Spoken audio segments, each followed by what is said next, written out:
The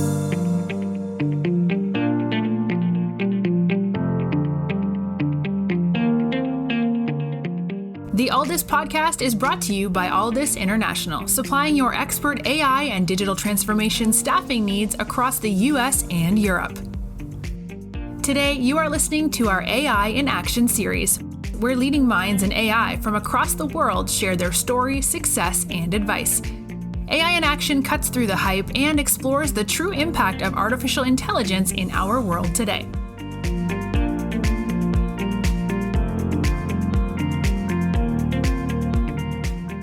You're listening to AI in Action. I'm your host, JP Valentine. Our guest today is Jason Christiansen. Jason is the CTO at Epic Sciences. Jason, welcome to the show. Thank you very much, and happy to be here. Happy to be having this conversation. So, Jason, let's start with a little background of yourself. Can you please give us a brief overview of your journey in technology from, early days where you got started to what's led you to where you're at today as the CTO at Epic? Yeah, no, it's exciting. I've been really fortunate. And what's neat is when we get into what Epic does, I think we can even tie it all together. But I started really in precision medicine before precision medicine existed. I guess I've been around for quite a while, about 20 years in this sort of precision medicine, personalized medicine kind of field. Back in the early days, when you'd work with biopharma was triaging trials. They try and give the drug to everybody. And what you found out was, of course, when the drug didn't work, you'd have to go through and figure out what was going on with those patient populations. Nowadays, that script is flipped a little bit, where now the idea is you want to match the right patient to the right drug to get the right efficacy. And so I've watched this field evolve, and I've been able to work both in proteomics and multiplexed protein arrays. I've worked in a lot of tissue imaging and immunofluorescence on tissue and automation systems. And a lot of next generation sequencing and molecular testing as next generation sequencing really took off. That, of course, came with the clinical implications and precision medicine implications that we see. And so I've been able to follow that technology arc all the way across and work both in heavy research, translating technologies from research into products and really into the clinical laboratory where people are actually really using them for patients. And then, of course, then taking all of that together and using it to find patients in clinical studies where you can actually match them to a drug and see that, the outcome, which is very gratifying. And then, of course, that's led me to Epic, where when we have this conversation further, we can start seeing where that really all comes together. And so for me, it's been a really fascinating and very fortunate arc of events. Yeah, and thank you for the background. And it's great to hear that your origin story started on the sciences side, but you've now, over the course of the journey of your career, found yourself at the top seat on the technology side, which sets up nicely for telling us all about Epic Sciences. So for anyone listening not familiar with Epic, can you please tell us who you are, what you do, and what's the mission of the business? Sure. I'm the CTO for Epic, and really in Epic, we're a biotechnology company, and our roots are really formed originally in looking at this idea of circulating tumor cells, or CTCs. So you'll hear me use that nickname quite a bit. And that's where our foundations are, and a lot of effort is, so don't get me wrong, we'll talk about it quite a bit. And it's this idea that if you have a tumor, we're going to speaking really heavy on oncology here, it's shedding certain cells coming off at the leading edge as that tumor is growing and moving through the body. And these cells, of course, carry information about that tumor. And you can imagine then, of course, if you can understand what's going on with the tumor, you can then understand what to do with it, how to manage it, and eventually how to treat it. But we've really gone beyond that. So that's this idea that now you originally would take a tube of blood and you'd look for these cells, and that's still important. But there's all this other information in that tube of blood. And as people have really learned more and more, you can begin to understand that there's the cells, there's the fragments of cells. As these cells break apart and the genomic kind of information begins to spill out into the bloodstream, you can capture that's the ctDNA, or circulating tumor DNA, that fraction that goes out there. And then beginning to even, as I said, molecular and sequencing has really grown in its utility and its throughput and the amount of information you can get from a data sense. So we can begin to look not just at those fragments in a single blood draw at the cells, but also sequence the cells themselves. We can begin to understand what's going on at an individual cell level coming out of that single tube. And so that's really this sort of comprehensive cancer profiling comes out of a liquid biopsy sample. So Jason, focusing now on your role as the CTO, you obviously have a broad remit, but one of the areas that you're responsible for is the engineering, the the analysis, machine learning, and overall use of what we would call modern AI in allowing your scientists to look at possible use cases for this technology.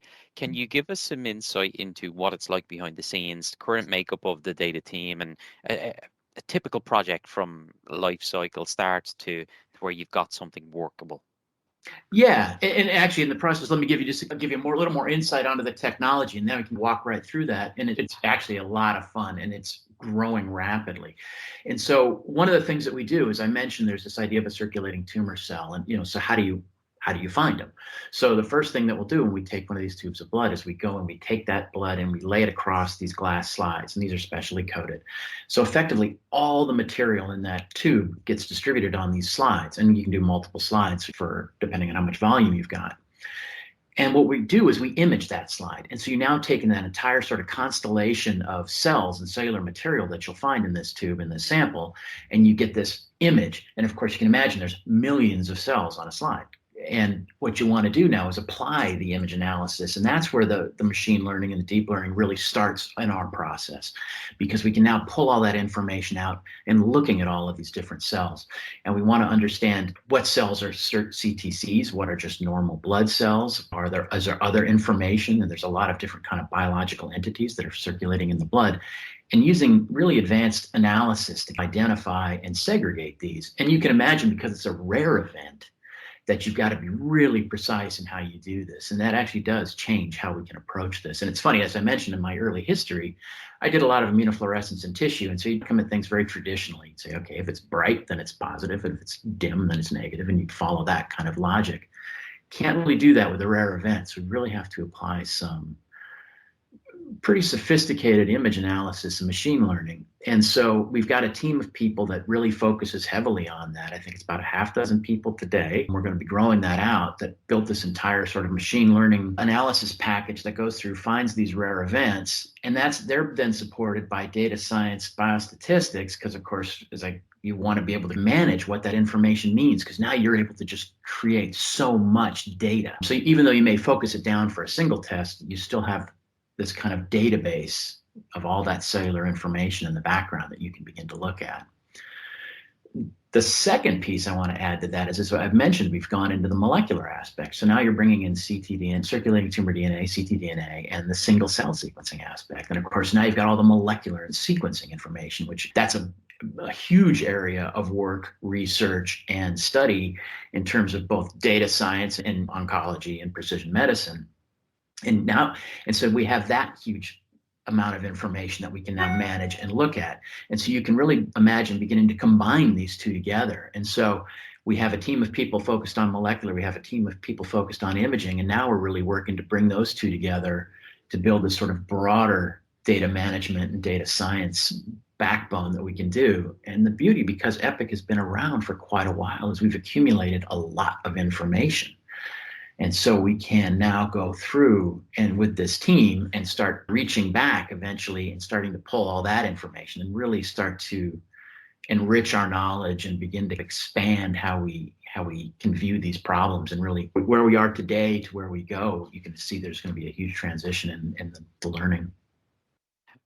Helping our audience who are not as familiar with life sciences behind the scenes, can you give us some knock-on effect of the use cases of this data, from the size of cells, proximity, and then combining that with clinical data?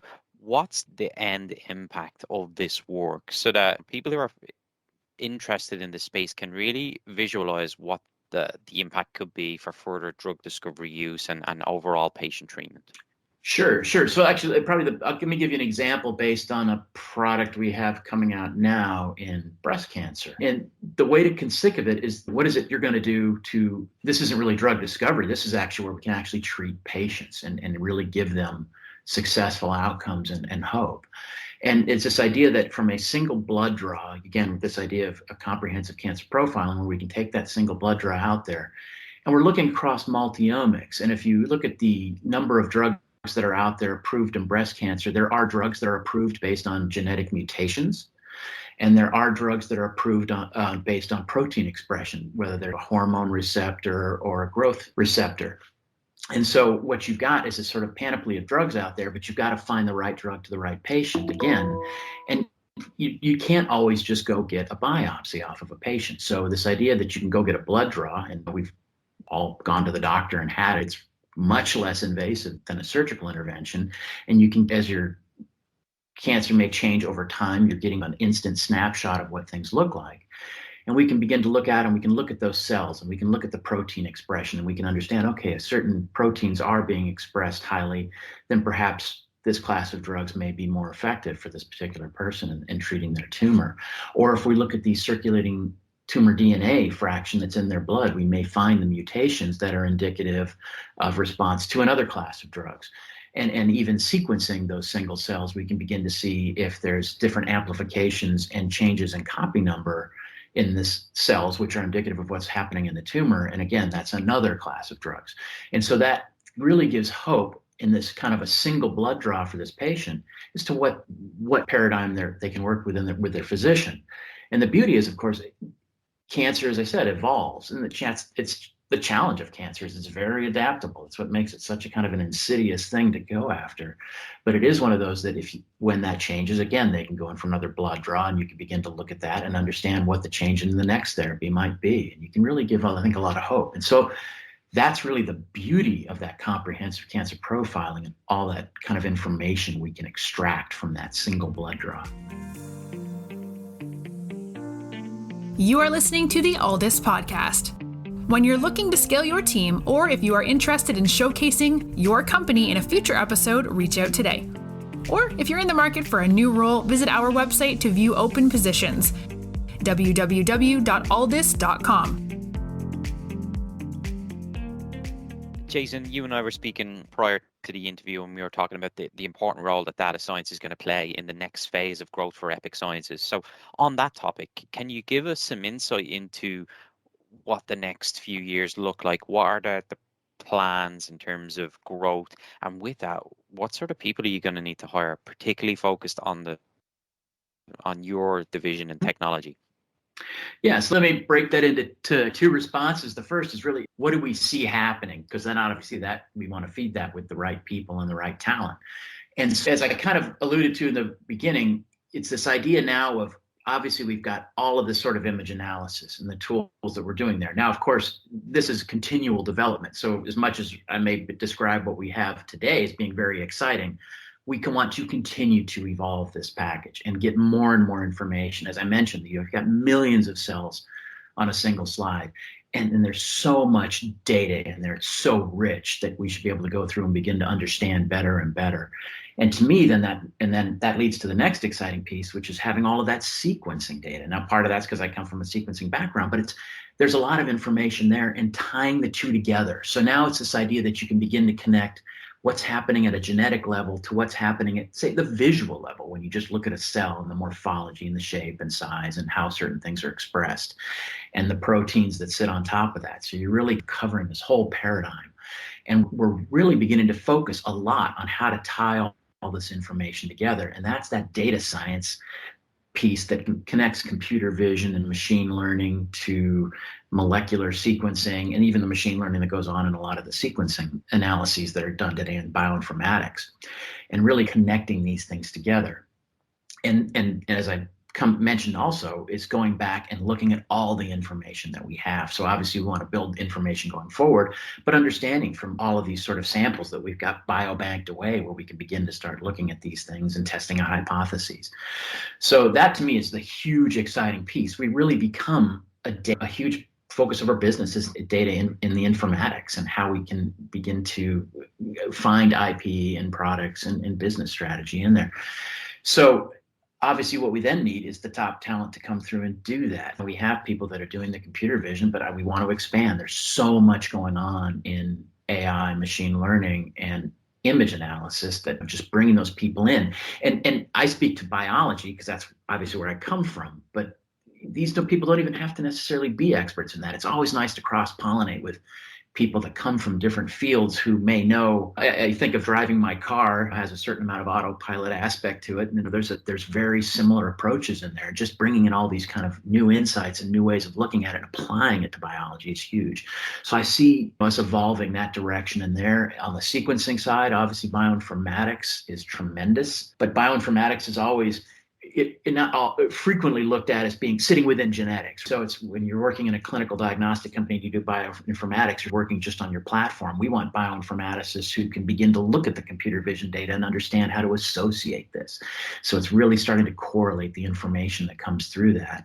And then data science, this whole idea of now that we have this huge kind of database of information out there, being able to understand how to mine it and how to make it efficient and how to go begin to find the patterns in there that really lead us to new insights and discoveries and new ways of obviously helping patients, new ways of helping physicians, new ways of helping our pharmaceutical clients, and just the scientific learning is going to be huge.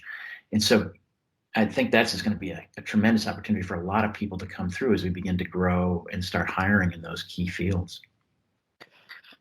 Final question from me then, Jason. Sure. Staying on the topic of the growth and now speaking to an audience of potential future employees, you've given a great insight into the crossroads of sciences, technology, and the impact that it can have.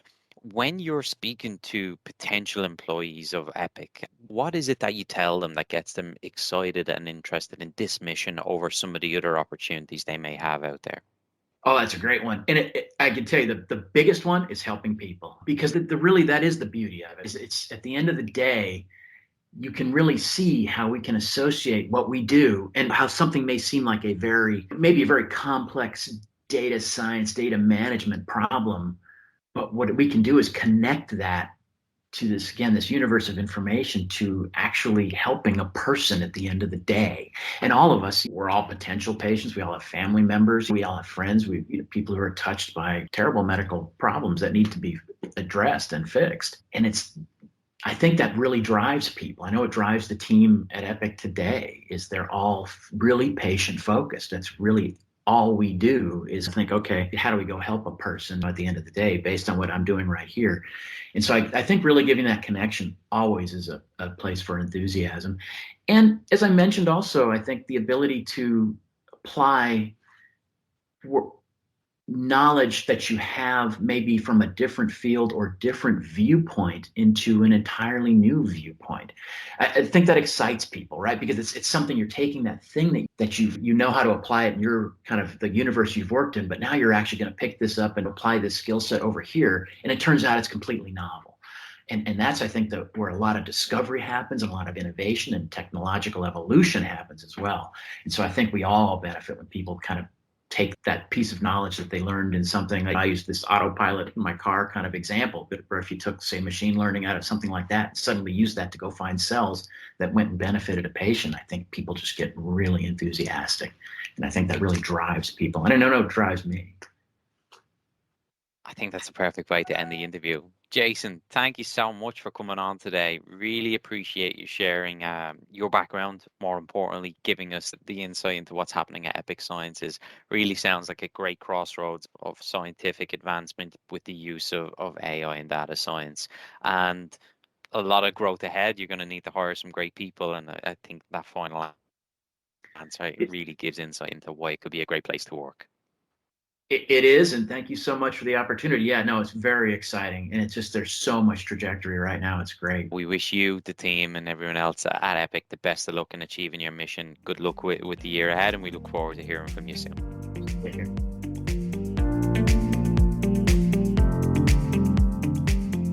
Thanks for listening to this episode of the Alldus podcast. If you enjoyed today's episode, don't forget to subscribe, rate, and review. We are available on Apple Podcasts, Spotify, and any Android podcast of choice. You can also head over to our website, www.alldus.com, to listen to more podcasts, view our open roles, and stay up to date with industry news. Thanks for listening, and stay tuned for more great episodes coming very soon.